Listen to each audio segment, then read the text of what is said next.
सादरीकरण आज या ठिकाणी संपन्न होतंय। भूमिपूजन झालंय आणि या कार्यक्रमाला खास करून आवर्जून उपस्थित असलेले एबीपी माझाचे काय म्हणू, महाराष्ट्र का दिल्ली काय राष्ट्रीय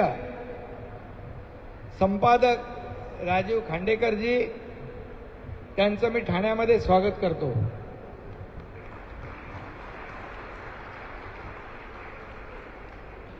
आपले परिवहन मंत्री प्रताप सरनाईकजी, ज्यांचा आता सन्मान झाला, संसद रत्न नरेश मस्केजी, आणि आपले अतिशय धडाडीचे कार्यक्षम आयुक्त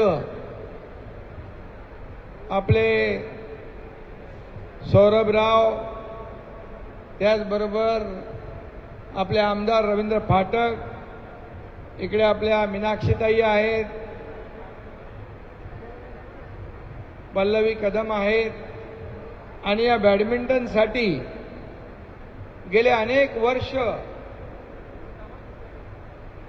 राज्य पातळीवरचे, राष्ट्रीय पातळीवरचे आणि आंतरराष्ट्रीय पातळीवरचे खेळाडू निर्माण करण्याचं काम ज्यांनी अतिशय डेडिकेशन आणि डिवोशन या ठिकाणी गेले अनेक वर्ष ठेवून या खेळाडूंना प्रोत्साहन दिलं, ते खऱ्या अर्थाने या बॅडमिंटनचे पाठीराखे श्रीकांत वाड आणि त्यांची सगळी टीम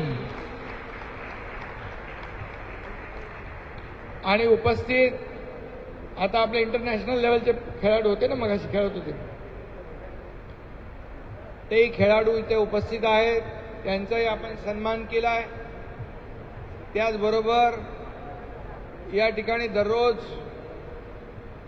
या बॅडमिंटन हॉलमध्ये, कोर्टमध्ये सराव करणारी सर्व मुलं आणि त्याचबरोबर मिनल पालांडे पण आहेत, त्यांचंही या ठिकाणी योगदान आहे।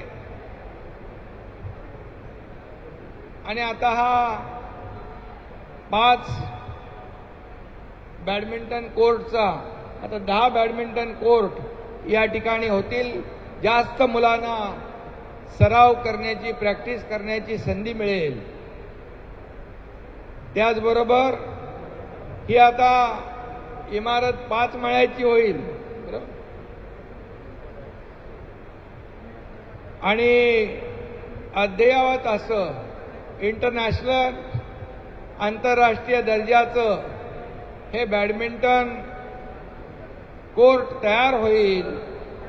त्याचबरोबर महिला व पुरुष खेळाडूंसाठी वसतिगृह, हॉस्टेल देखील या ठिकाणी होईल, आणि अद्ययावत असं रेस्टरूम होईल, संपूर्ण वातानुकूलित, आता तुम्हाला घाम सुटलाय, एअर कंडिशन, आणि राष्ट्रीय ट्रेनिंग होऊ शकेल असे हे बॅडमिंटन प्रशिक्षण केंद्र तयार होईल।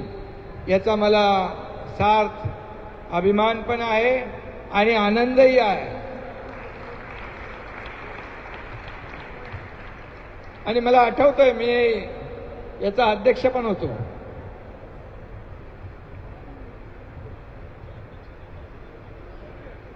आणि दुसरा पण कसला तरी होतो, तो ॲथलेटिक काय,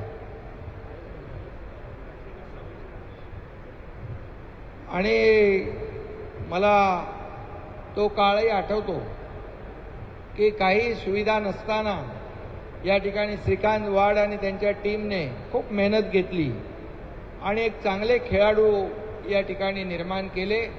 आणि आता आपल्या खंडू रांगणेकर बॅडमिंटन हॉलचं नाव देशभरामध्ये आपण अभिमानाने घेऊ शकतो, अशा प्रकारचं काम श्रीकांत वाड यांनी केलं, म्हणून त्यांचं मनापासून मी अभिनंदन करतो, त्यांना खूप खूप शुभेच्छा देतो। खरं म्हणजे त्यांचा पाठपुरावा एवढा जोरात होता. मुख्यमंत्री मी असताना त्यांनी सातत्याने पाठपुरावा केला आणि मला वाटतं ठाणे महापालिकेला अनेक विविध मूलभूत सोयी सुविधांसाठी महाराष्ट्र सरकारच्या वतीने नगर विकास विभागाच्या वतीने विकासासाठी खांडेकर साहेब खूप पैसे दिले आणि त्याचा ठाणेकरांनाही त्याचा फायदा होतोय. ठाणं विकसित होतंय, ठाणं पुढे जातंय. ठाण्यामध्ये चांगले रस्ते झालेत. ठाण्यामध्ये मेट्रोचं काम सुरू आहे. इंटरनल मेट्रो देखील आपण मंजूर करून घेतलेली आहे. ठाण्यामध्ये निविदा निघाल्या आणि त्याचबरोबर ठाण्यात मोठं सेंट्रल पार्क आपण केलंय. तेही त्याचबरोबर प्रताप सरनाईक यांच्या प्रभागामध्ये मोठी चौपाटी झाली आहे गायमुखला आणि कुठलं अर्बन फॉरेस्ट तेही आपण केलंय. आणि म्हणून ठाण्यात म्हणजे तुम्ही ठाण्यात आल्यानंतर मुंबईतून पहिली एंट्री आपल्याला दिसते, भव्य दिव्य अशी एंट्री. आणि म्हणूनच ठाण्यात सगळे लोक ठाण्याला पसंत करतात, ठाण्यात राहायला येतात आणि ठाणेकर होऊन जातात.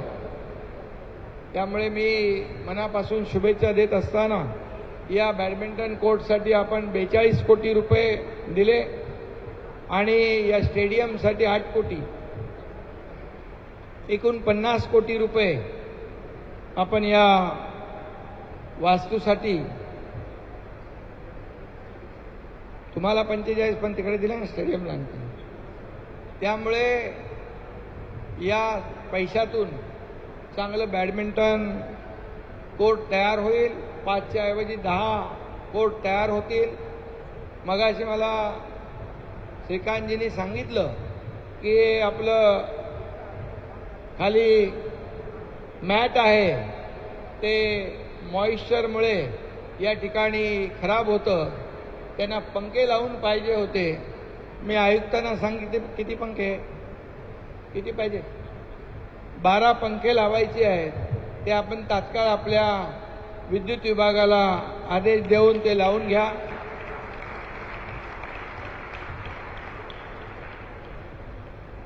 कारण माझं विकासासाठी कधी पैसे कमी पडू नये असंच धोरण असतं.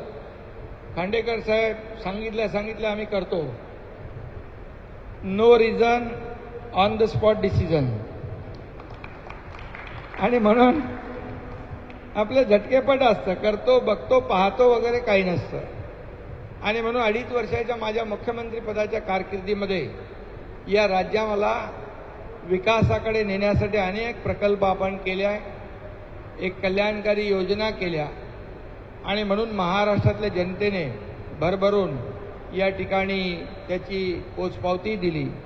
आणि आता जसं आपल्या खांडेकर साहेबांनी सांगितलं की ऑलिम्पिकचा खेळाडू इथून तयार झाला पाहिजे, यासाठी त्या दर्जाचे ट्रेनर देखील पाहिजेत.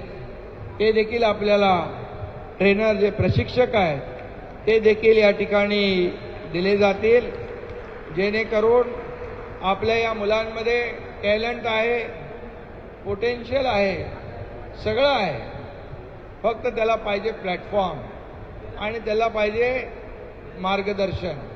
आणि म्हणून ते देण्याचं काम या ठिकाणी महापालिका आहे.